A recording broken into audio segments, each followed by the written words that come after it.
Salut les amis, j'espère que vous allez bien. On se retrouve pour une nouvelle vidéo et comme vous le voyez, il y a le classeur à texte pas loin.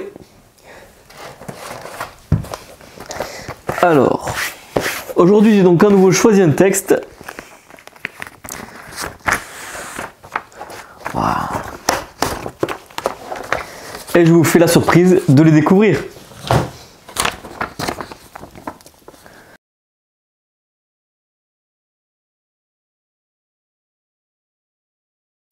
Du plus loin que je m'en souvienne, cette odeur enivre mon âme.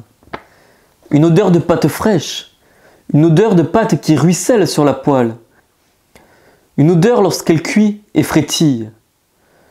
Une odeur lorsque je la mange, un goût exceptionnel lorsqu'elle passe dans ma bouche. Pour la faire, il suffit de farine, d'œufs, de lait, d'eau, de sel. Il y a très longtemps, dans sa vieille cuisine, ma grand-mère y mettait un peu de bière. C'était les meilleurs, des crêpes qui m'ont accompagné toute ma jeunesse, et des crêpes qui m'accompagnent encore aujourd'hui. Je me souviens que j'en mangeais régulièrement quand j'allais la voir. On chantait toujours cette chanson qui me revient en tête 5 ou 6 fois chaque année.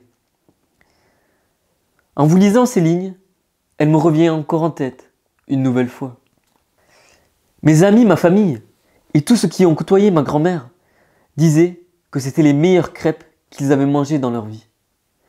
Des crêpes fines et délicieuses, goûteuses et pas trop lourdes, sauf pour moi, qui en mangeais des dizaines et des dizaines à chaque fois.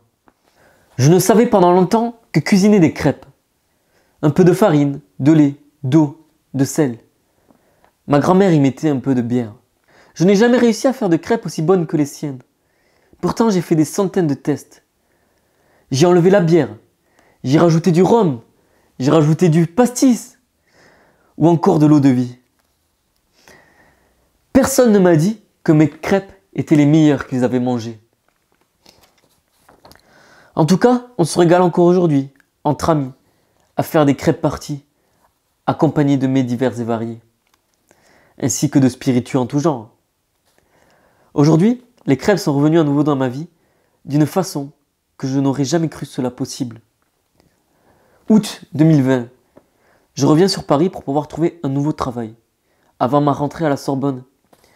Je vois une annonce sur internet pour être serveur. Je n'ai jamais fait ce métier. Je n'ai jamais cuisiné. Je suis maladroit. Je mange 3 fois plus qu'un client lambda.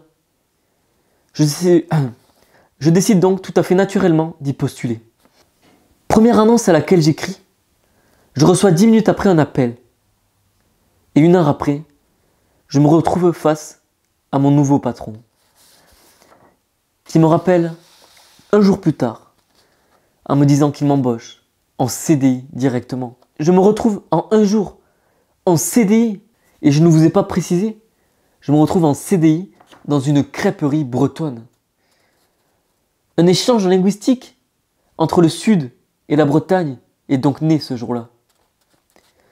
Tous les jours, je vois dans ce décor des crêpes goûtues, des crêpes qui frétillent et une pâte parfaite.